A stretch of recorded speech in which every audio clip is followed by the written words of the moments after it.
muscolo, corazza e cipolla. Tagliamo le cipolle.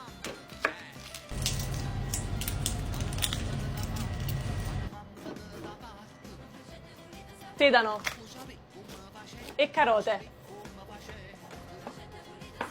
Mettiamo a rosolare il trito di sedano e carote. Procediamo col sigillo della nostra carne. Ubriachiamo la nostra carne. E ora la mia parte preferita, caliamo le cipolle.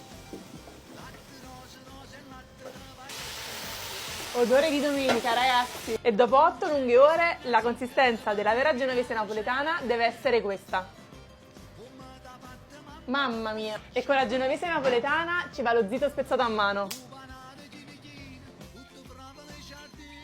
La genovese può essere servita anche senza formaggio, ma noi ci aggiungiamo sempre un pizzico d'amore.